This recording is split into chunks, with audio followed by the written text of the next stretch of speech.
Good ones. Thank you. Ready? Ready. I love you. I love you too. Hello, everyone.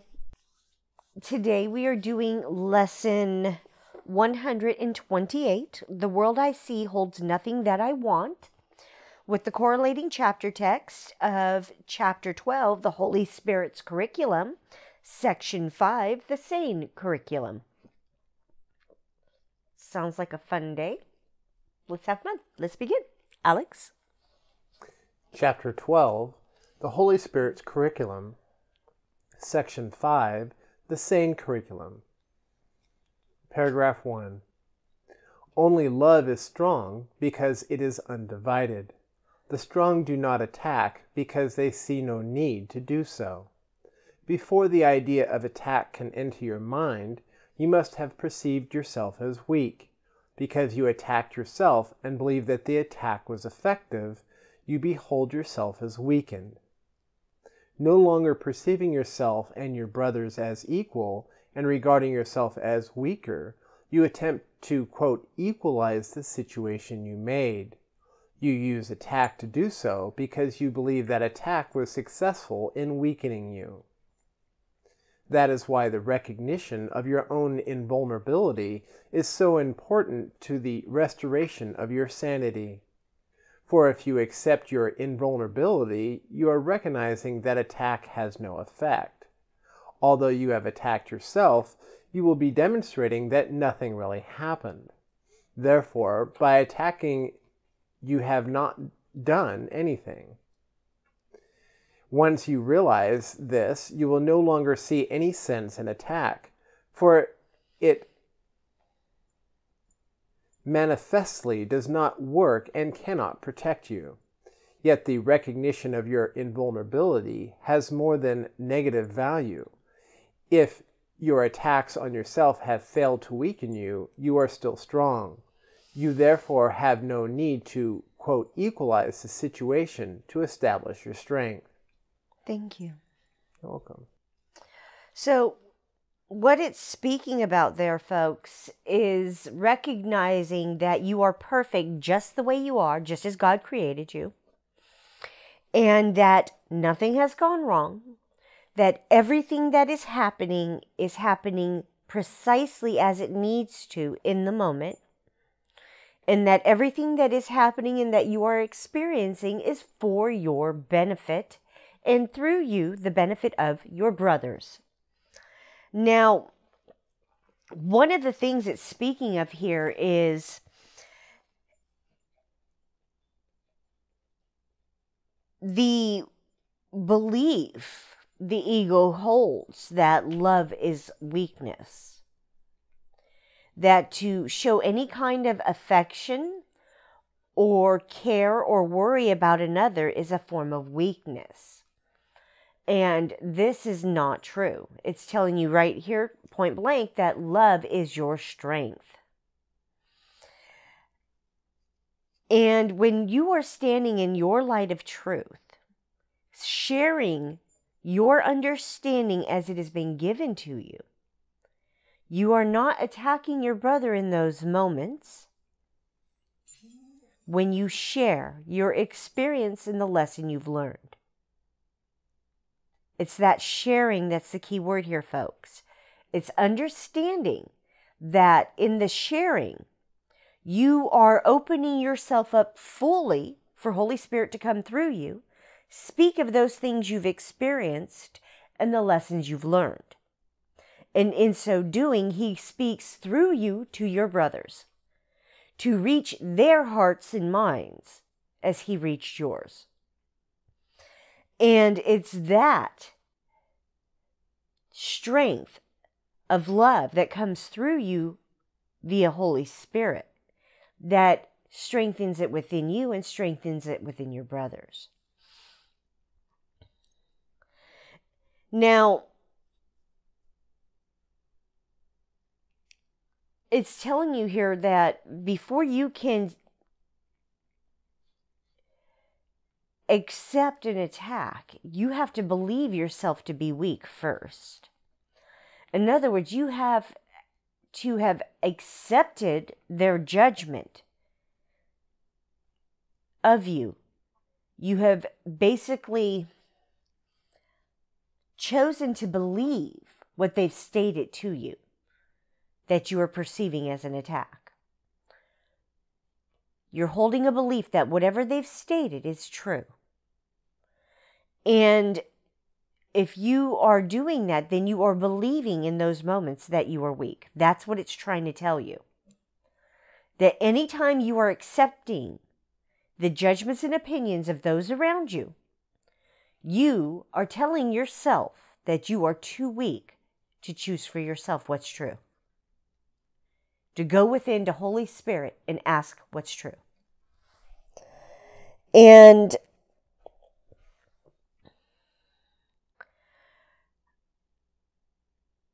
what it's talking about here about the equalizer there in that first paragraph,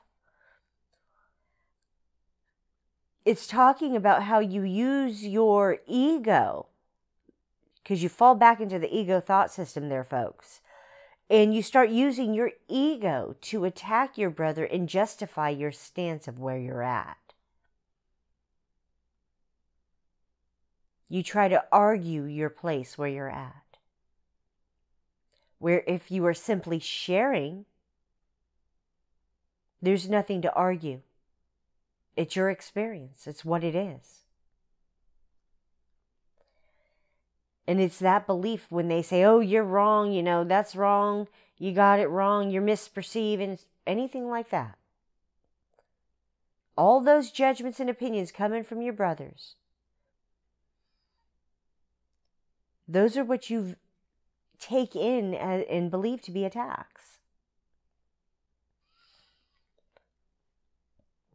And that's why it was telling you there in the second paragraph. That is why the recognition of your own invulnerability is so important to the restoration of your sanity.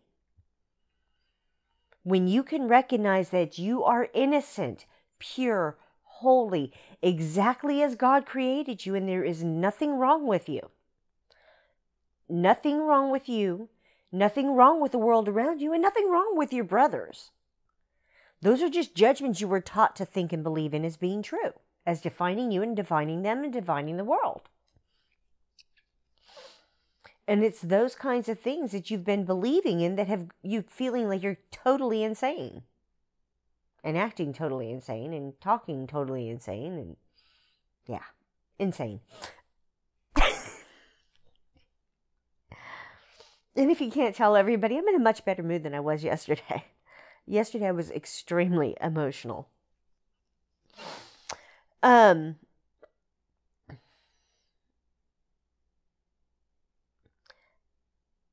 know, my ego mind would go through these things. Actually, Alex and I were talking about it just a bit ago, about an hour or two ago, how he would go out and do a job, and as soon as I saw that the job was marked complete, which meant that he was finishing up and having the client sign the paperwork, if I didn't hear from him within 20, 30 minutes of that, I'd start wondering, you know, is everything okay? Did the client refuse to pay? Things like that. Then the half-hour mark comes and goes, and then 45 minutes and still haven't heard from him. And I'm thinking, well, maybe, you know, he got into an accident. And then the hour mark comes and goes, and I'm thinking suddenly, well, what, is he out there screwing around with somebody? And then call comes in. But during all of that, I'm looking at it and I'm saying, no, this isn't true. Those are the kind of ego thoughts that my mind would have going through it. Those kind of attack thoughts, trying to wear and tear me down from within. And it's those kind of attack thoughts where I'm attacking myself that it's talking about there, it's implying about there. Those thoughts that have you doubting yourself, your self-worth, doubting those you care about, doubting everything, going into fear spirals. That is what it's talking about there. All right. Please continue. 3. You will never realize the utter uselessness of attack except by recognizing that your attack on yourself has no effects. For others do react to attack if they perceive it, and if you are trying to attack them, you will be unable to avoid interpreting this as reinforcement. The only place you can cancel out all reinforcement is in yourself, for you are always the first point of your attack, and if this has never been, it has no consequences. The Holy Spirit's love is your strength, for yours is divided and therefore not real. You cannot trust your own love when you attack it. You cannot learn of perfect love with a split mind, because a split mind has made itself a poor learner. You tried to make the separation eternal because you wanted to retain the characteristics of creation, but with your own content. Yet creation is not of you, and poor learners do need special teaching. Yes. So,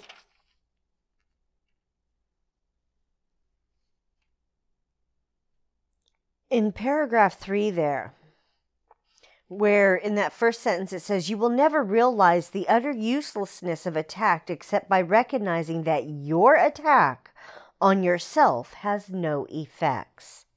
Now, in the moments of it, folks, it has your stomach churning, your body tightening, your heartbeat racing, your mind going in umpteen thousand different directions when those thoughts come in. And yet when I choose to look at them, or you choose to look at yours, you will find that the very looking at them and questioning if they're true or not, questioning the validity of them and where they came from, brings an end to them. And that is what it was talking about there in that first sentence, that you can recognize that your attack on yourself has no effects. In that same way, when you're passing out judgments and opinions to your brothers, if they are still caught up in their ego mind, then they will be listening and believing what you say. And anytime you're passing judgments and opinions, folks, you are trying to manipulate your brother to conform to your dictates and your beliefs. You're trying to take away their free will to choose for themselves what feels correct and right for them. What resonates in their heart as being true for them. Take that in for a moment. Deep breaths through the nose, exhale through the mouth. Every time you judge your brother, hand them an opinion, if they are still caught up in their ego mind, you are taking away their free will from them. Trying to control and manipulate them.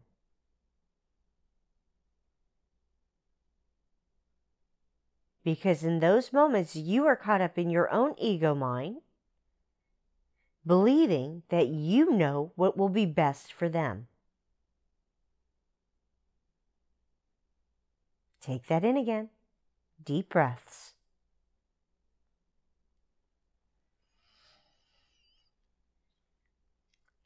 And as it says there, the only place you can cancel out all reinforcement is in yourself. The only way you can cancel out all reinforcement of all that ego stuff that you've been taught to think, believe, and do, the control, the manipulation by handing out judgments and opinions, is to stop it within yourself.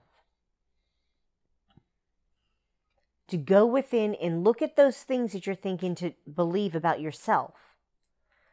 Those judgments you're even handing to yourself. and look at them.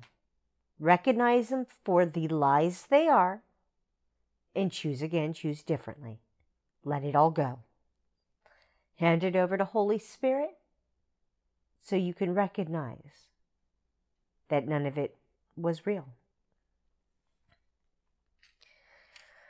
So in 4, it was talking about how the Holy Spirit's love is your strength, for yours is divided and therefore not real. It's very true, folks. The kind of love you have been taught is a love based out of the ego thought system. It's based out of control and manipulation on whether or not you conform to another's dictates. Whether or not you get rewarded or pain and suffering. That's the love that you've been taught. Holy Spirit's love is unconditional. Our families, our peers, society is all conditional love, folks. All of it has conditions on it. What Holy Spirit's giving you is unconditional. And the difference between the two is night and day. As I said, one causes pain and suffering, a wish for death. The other is a wish for life, joy, happiness, an end to all pain and suffering. And this is why you need to let go and, I guess, let God. Set aside your ego thought system and choose Holy Spirit. Make a choice, either ego or Holy Spirit. You can only choose one. One's going to give you pain and suffering. The other's going to give you happiness and joy. It's your choice.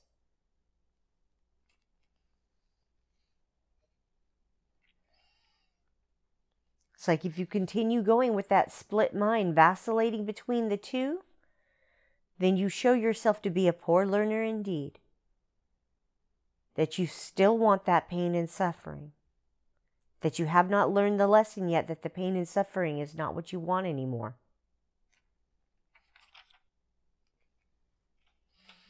And as it says there, you tried to replace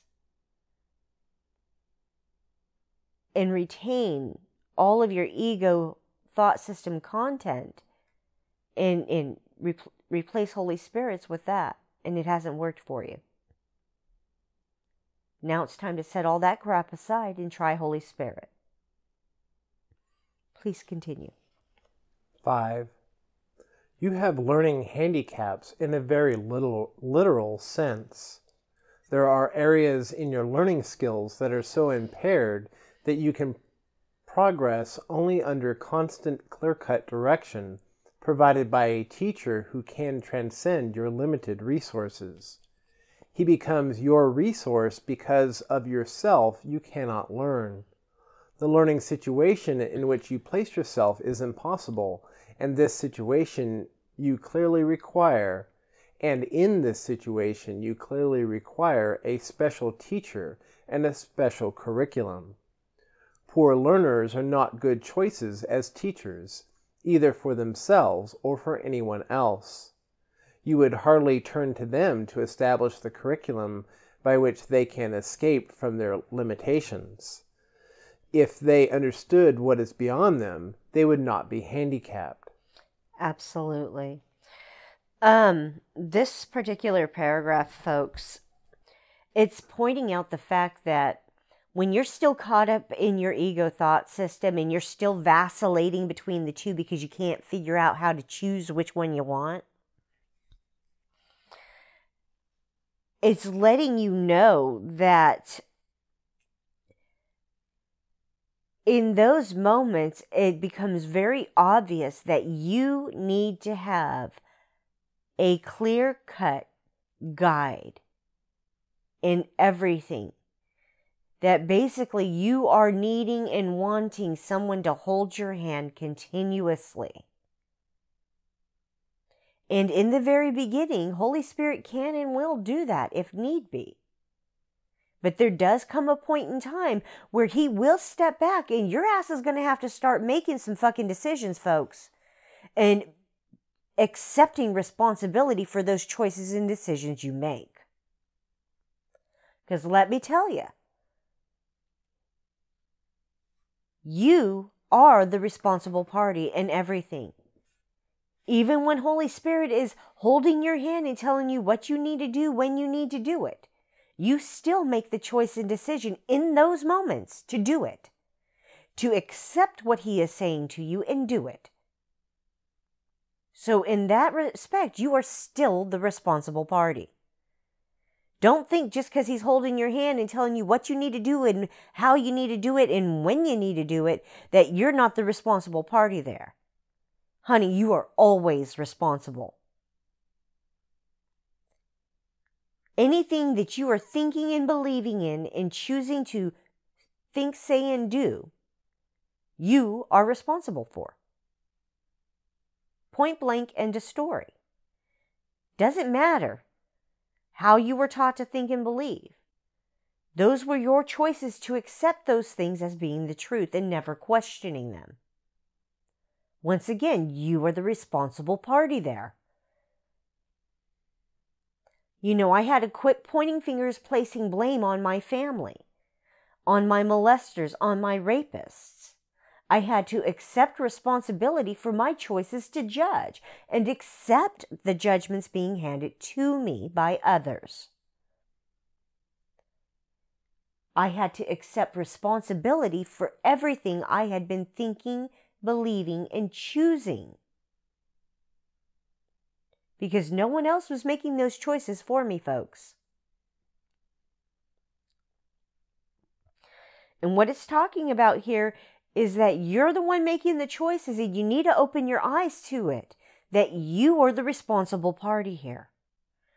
And once you accept that responsibility, guess what? The power is fully in your hands. The ball is in your court. You get to choose again. You get to let that shit go and choose again and choose differently this time.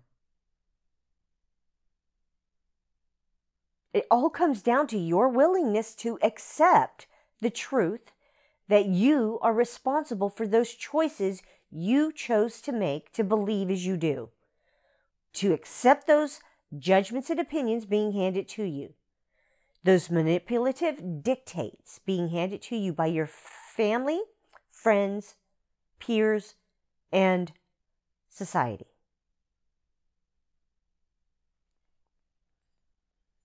And it's because of these things you've chosen to believe that you are truly handicapped right now.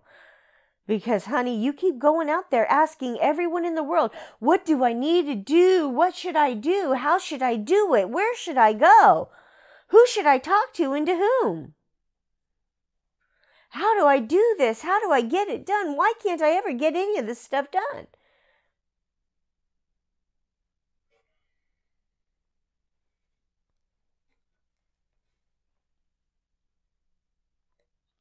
These are the things that it's trying to get you to recognize every time you go crying and whining out there to your brothers.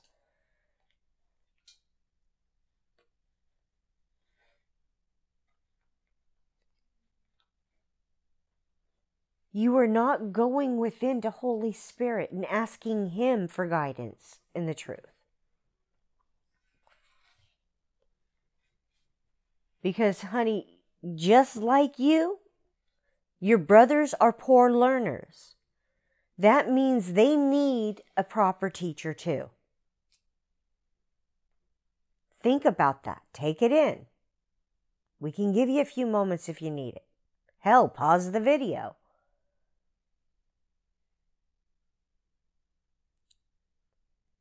Your brothers are poor learners, just as you have been a poor learner.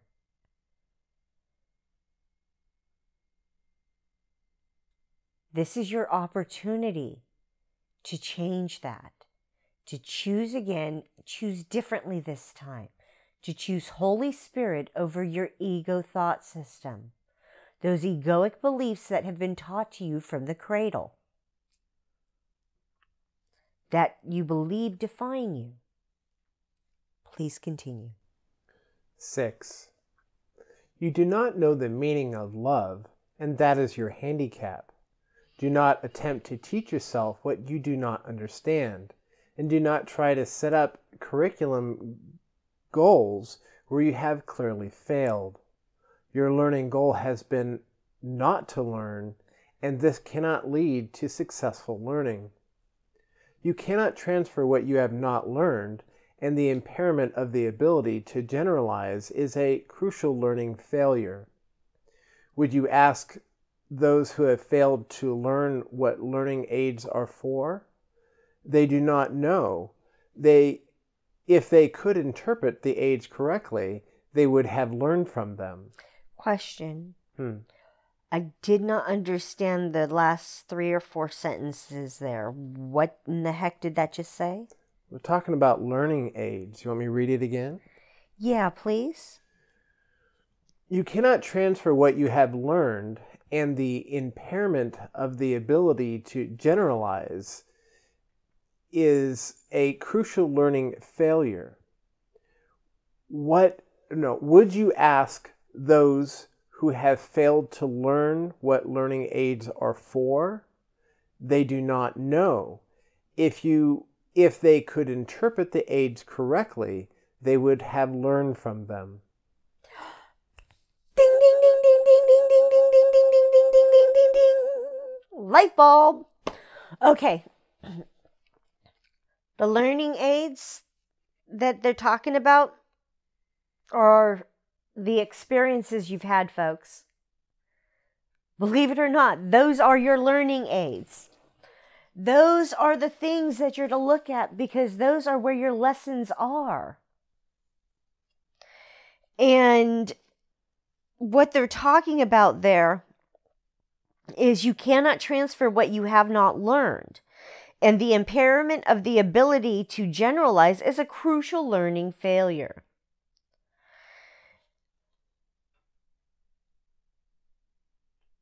Everything that they show you pinpoints specific things, and yet you choose to generalize whatever it is you think you are perceiving there in front of you to mean something other than it is. It's like he can be sitting there saying, look, the crystal is sitting on the table right in front of you. All you got to do is open your eyes and you will see it. And yet you look at the table and say, I don't see a crystal. All I see is a freaking rock. You fail to recognize the crystal for what it is because you've chosen to judge it to be something it's not.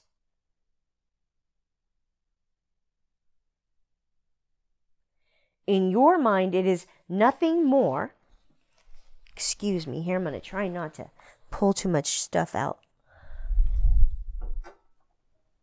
This. See this? This is a rose quartz crystal. And someone could look at this and say, oh, that's just a rock. Just because they are choosing to see it as something different. They've judged it to be something other than it is. In their mind, this is just a rock. But for those who are open to understanding, this isn't just a rock. This is a crystal, a living being.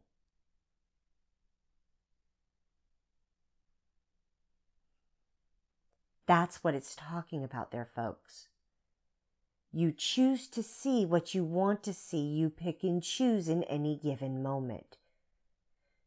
He sets it before you and says, here is a crystal sitting here before you. And you look at it and you say, no, it's just a rock.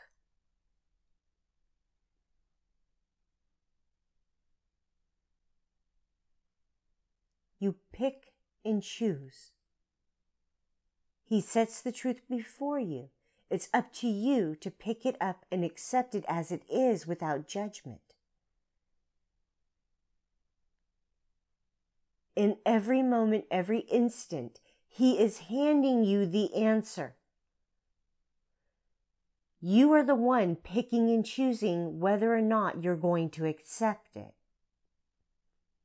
You're choosing whether or not you are going to accept that truth and let go of what you were believing in to be true before. You're the one making that choice, and you're responsible for the choice. And believe me, folks, I've been hearing constantly from Alex about how I sound like a broken fucking record here.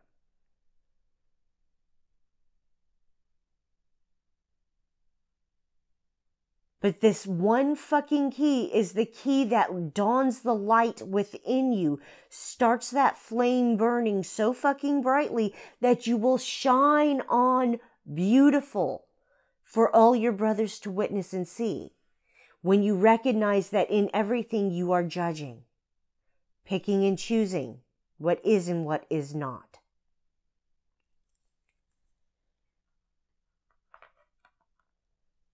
This is part of what it's talking about. You pick and choose everything. No one else is doing that for you. Holy Spirit sets everything in front of you, and you're the one that picks and chooses what it is, instead of just simply accepting it as it is. All right, please continue. 7. I have said that the ego's rule is seek and do not find. Translated into curricular terms, this means, quote, try to learn, but do not succeed. The result of this curriculum goal is obvious. Every legitimate teaching aid, every real instruction, and every sensible guide to learning will be misinterpreted, since they are all for facilitating the learning this strange curriculum is against. If you are trying to learn how not to learn, and the aim of your teaching is to defeat itself, what can you expect but confusion? Such a curriculum does not make sense. This attempt at, quote, learning has so weakened your mind that you cannot love. For the curriculum you have chosen is against love and amounts to a course in how to attack yourself. A supplementary goal in this curriculum is learning how not to overcome the split that makes its primary aim believable. As you will not overcome the split in this curriculum, for all your learning will be on its behalf. Yet your mind speaks against your learning as your learning speaks against your mind. And so you fight against all learning and succeed for what that is what you want. But perhaps you do not realize even yet that there is something you want to learn and that you can learn it because it is your choice to do so. That said a lot. That did say a lot. Did you understand it? I was having trouble following along with it. What it was like. I got the first part. On the second part, you seemed disturbed, and I started just thinking about, did I miss a word or something like that? No, it's like it did something there. I don't know if it had a double negative in there or something that it just cut me off. Right, and as soon as you got cut off, it kind of cut me off too, because I was worrying about missing words or something like that. Yeah, it was like suddenly it was like there was nothing there. It's like, what did I just hear? Right. Well, he's just talking about the ego's goal of seek and do not find, or try to learn but do not succeed. Yeah. And he goes on to say, this attempt at learning has so weakened your mind that you cannot love. For the curriculum you have chosen is against love and amounts to a course, in how to attack yourself. A supplementary goal in this curriculum is learning how not to overcome the split that makes its primary aim believable. Okay. So I think it's like... It was right here that you had an issue. And you will not overcome the split in this curriculum, for all your learning will be on its behalf. Yet your mind speaks against your learning as your learning speaks against your mind. And so you fight against all learning and succeed, for that is what you want. That does seem kind of convoluted. I'm like, huh? Yeah. It's like, what the hell is that freaking saying? But perhaps even yet you do not realize, even yet that there is something you want to learn and that you can learn it because it is your choice to do so. Now, see, I get that last sentence. Right. Now, where I got thrown off was, I want to say at sentence 4, every legitimate teaching aid, every real instruction, and every sensible guide to learning will be misinterpreted, since they are all for facilitating the learning this strange curriculum is against. If you are trying to learn how not to learn, and the aim of your teaching is to defeat itself, what can you expect? But it's like, huh? So he's coming from the standpoint of the ego. That's how the ego interprets every legitimate teaching aid, every real instruction, and every sensible guide to learning will be misinterpreted, since they are all for facilitating the learning this strange curriculum is against. Yeah, see, that doesn't make any sense to me. It sounds like gibberish. The whole thing sounds like gibberish to me.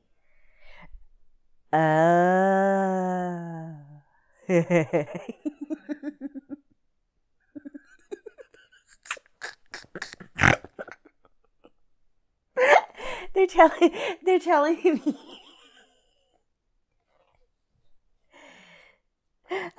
They're singing in my head, dyslexia.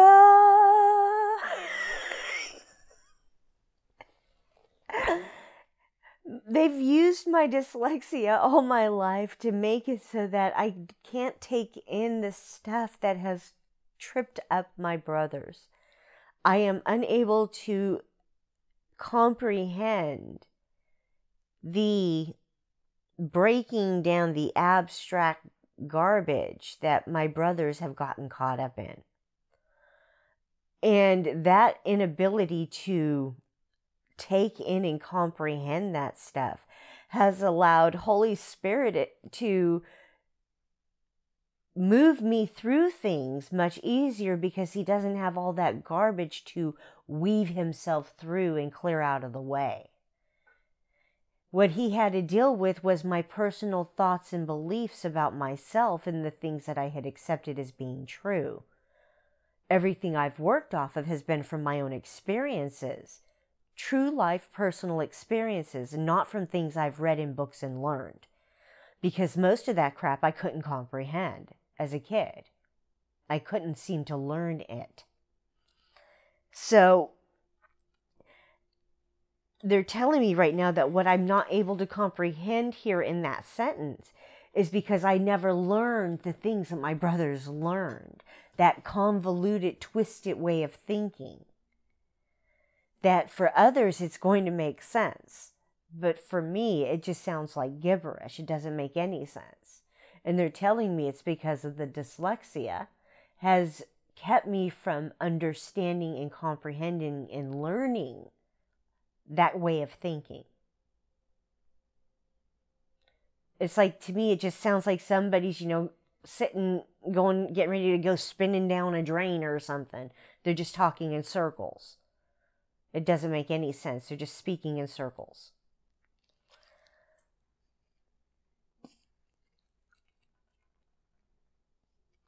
So that makes it more sense to me why I was having a hard time understanding that. And just to have them sing to me, dyslexia. That was funny. It's like perfectly harmonized. It's like they had like 4 to 6 voices there just going, da, da, da, da. All right, please continue. 8.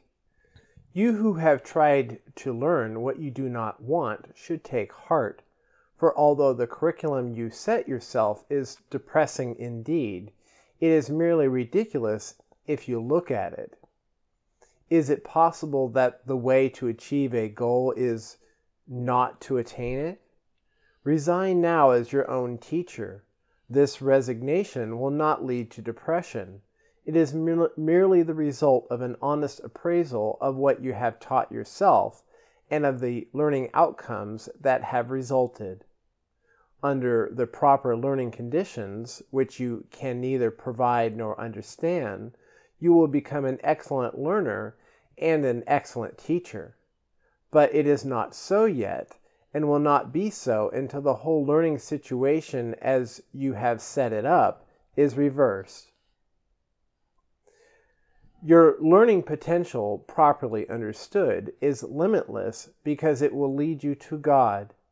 You can teach the way to Him and learn it if you follow the teacher who knows the way to Him and understands His curriculum for learning it. The curriculum is totally unambiguous because the goal is not divided and the means and the end are in complete accord. You need offer only undivided attention. Everything else will be given you, for you really want to learn aright, and nothing can oppose the decision of God's Son. His learning is as unlimited as He is. Absolutely. So, what those two paragraphs are talking about, folks, is you coming to the recognition that everything that you are thinking and believing to be true, you have taught yourself with your choice to believe as you do, with your choice to accept the things that have been getting said and taught to you. So, what they are stating here is that the only one that can teach you the proper way is Holy Spirit. So you got to be willing to choose Him and only Him. To let go that stuff that you've been taught by the ego thought system and go with Holy Spirit. And as it says there, your learning potential and properly understood is limitless because it will lead you to God.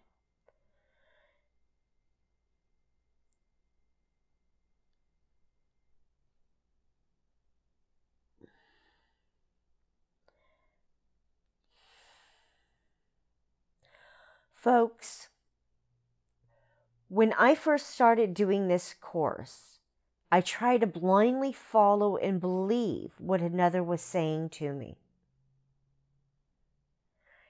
And that initial teacher had me in turmoil.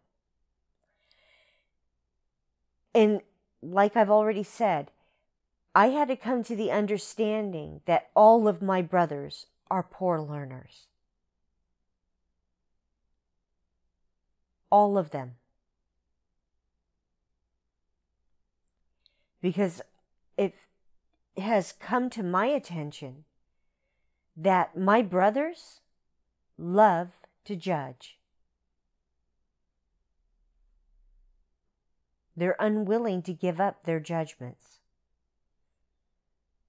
And the very fact that they do this tells me that they are still within their ego mind. They have become an enlightened ego because they then want to use the course as a tool for manipulation and attack.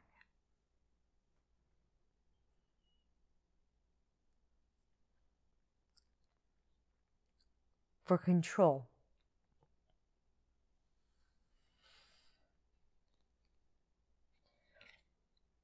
When you recognize the truth of what poor learners your brothers are and you choose to finally go to Holy Spirit, you will find the truth with Him. You will find your strength with Him. And you will figure out who you truly are with Him. He does not take your power from you, folks. He gives it back to you.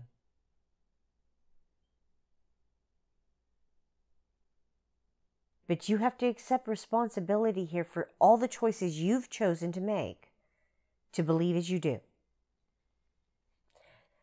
It's like this crystal. Even though I can tell you it's a crystal, in your mind you might just see it as a rock. Nothing more, nothing less.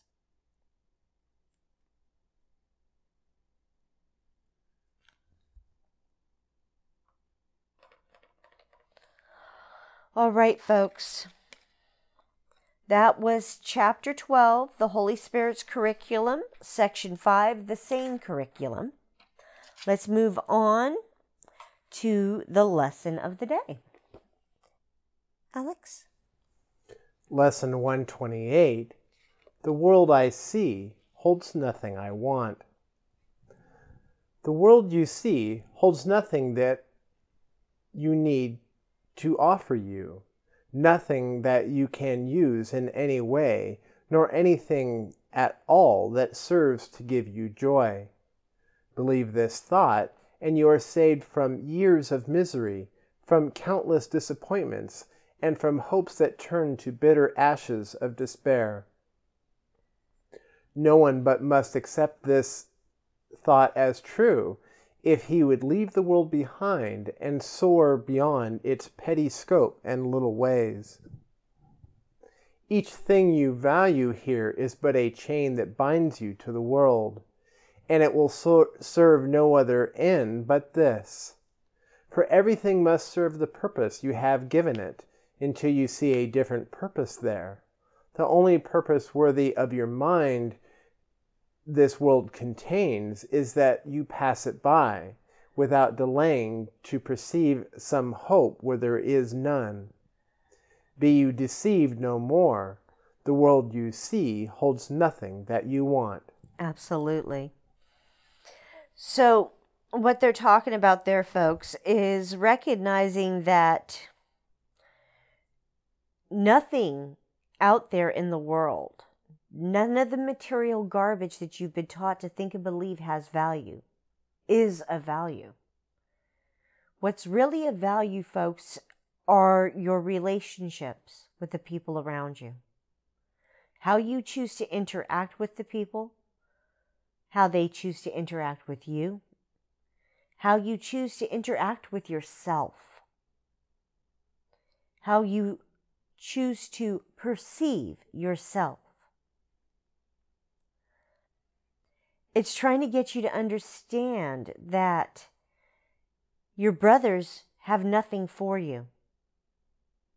The world outside of you has nothing for you in these moments. It's recognizing what is of true value that you're seeking is within you.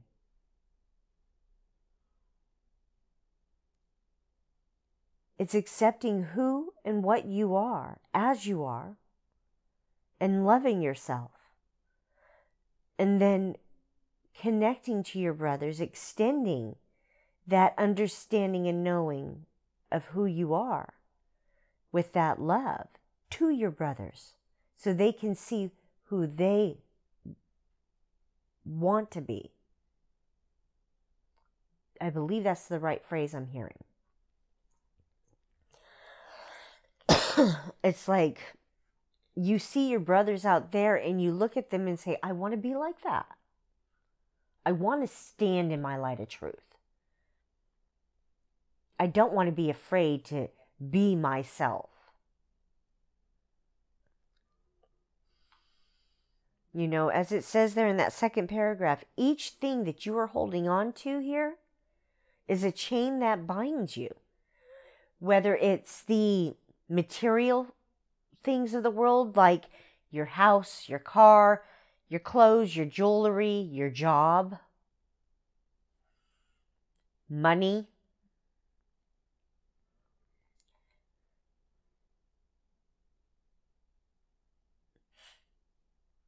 Even the relationships, folks.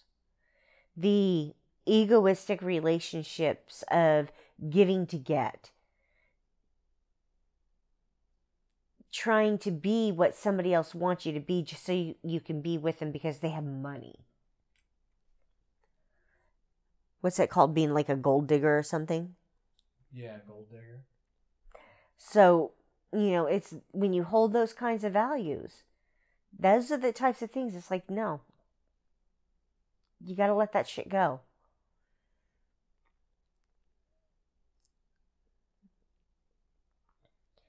Those are the kinds of things that folks are valuing. Money, fame, fortune. None of those things bring happiness. Yet they serve a purpose in the moment. And usually it's to teach us a lesson. They give us what we think we want, and then we realize this isn't what we wanted. All right. Please continue. Escape today the chains you place upon your mind when you perceive salvation here. For what you value, you make part of you as you perceive yourself. All things you seek to make your value greater in your sight limit you further, hide your worth from you, and add another bar across the door that leads to true awareness of yourself. Let nothing that relates to body thoughts delay your progress to salvation, nor permit temptation to believe the world holds anything you want to hold you back. Nothing is here to cherish. Nothing here is worth one instant of delay and pain, one moment of uncertainty and doubt. The worthless offer nothing. Certainty of worth cannot be found in worthlessness. Absolutely. So,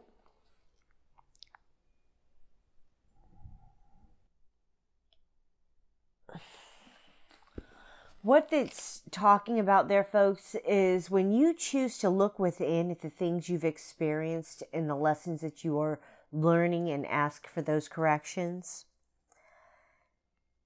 that when you choose to accept that correction in lieu of what you had been believing in, you break a chain that had been binding you. You begin to break out of those chains that have had you confined to a limited thought system and a belief that you were unworthy. And it's asking you to recognize once again that you are not your body, but the soul within it. And to let go and not allow your limited body to interfere with your choice and decision to be who you're meant to be. To look past it and do not allow it to delay your progress. To recognize that in everything, even when you're in pain and suffering, you are still making a choice to focus on that instead. And that was something that was hard for me to do, is to get past that pain and suffering I was initially in it. Because let me tell you, when that shit hurts, it hurts. Broken bones and diseases and everything else, that hurts. It's excruciatingly painful.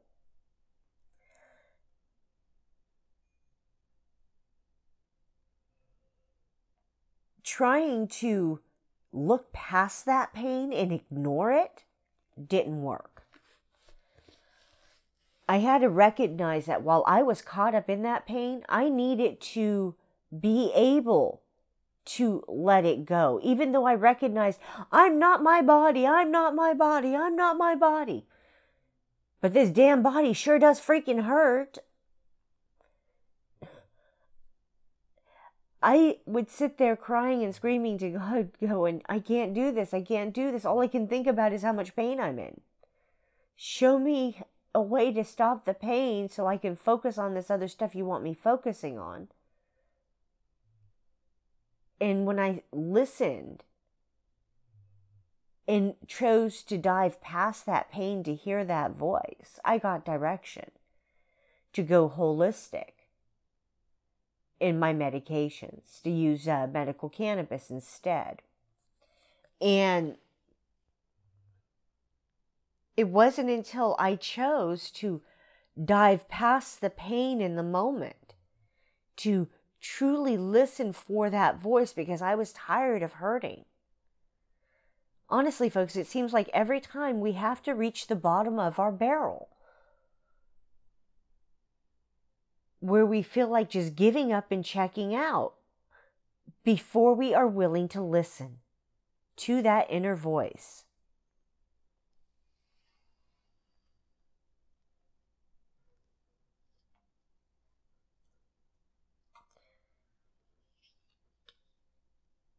When I let go of all that crap, all that worthlessness, I started finding the true value, the true worth in my life. What was of value? My husband, my son, our animals. They are all of value and worth with us. Every last one of them. They bring change and difference in our lives. And they help us grow. Please continue. Today we practice letting go all thought of values we have given to the world. We leave it free of purposes we gave its aspects and phases and its dreams, and its phases and its dreams. We hold it purposeless within our minds and loosen it from all we wish it were. Thus do we lift the chains that bar the door to freedom from the world and go beyond all little values and diminished goals. Pause and be still a little while and see how far you rise above the world when you release your mind from the chains and let it seek the level where it finds itself at home. It will be grateful to be free a while. It knows where it belongs, but free its wings, and it will fly in sureness and in joy to join its holy purpose. Let it rest in its Creator, there to be restored to sanity, to freedom, and to love. Yeah. So, they're wanting you to let go all those things that you have placed value and worth on. To be willing to set all of that crap aside. Because those things that you're holding on to are what is hurting you right now.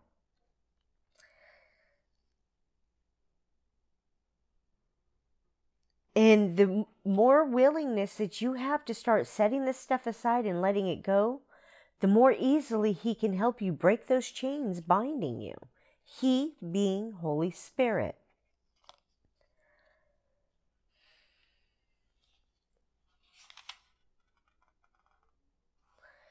And as it was saying there, pause and be still a little while and see how far you rise above the world. When you release your mind from chains and let it seek the level where it finds itself at home. When you stop caring about the judgments and opinions being handed to you by the world and your brothers within it, you start rising above the battlefield, folks, because you no longer place value and worth on the things they are saying to you. You now go within you and question them, asking if they're true, and you're told no, they're not. They are simply telling you what they are choosing to believe about themselves. And Holy Spirit knows where you belong. He knows who you really are. And He is only going to show you the truth of that.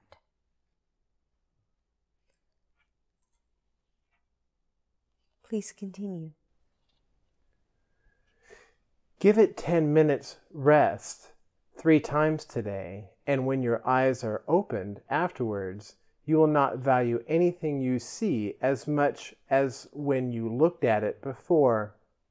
Your whole perception on the world will shift by just a little every time you let your mind escape its chains. The world is not where it belongs, and you belong where it would be and where it goes to rest when you release it from the world. Your guide is sure. Open your mind to Him, be still, and rest. Protect your mind throughout the day as well, and when you think you see some value in an aspect or an image in the world, Refuse to lay this chain upon your mind, but tell yourself with quiet certainty, this will not tempt me to delay myself. The world I see still holds nothing that I want. And what I'm hearing is resist temptation. Yes. So what it's talking about there, give it 10 minutes rest 3 times today. So 3 times today for 10 minutes each. Allow yourself to rest and dwell in Holy Spirit and God, and to look at these chains that have been binding you, these judgments you're holding forth as being true.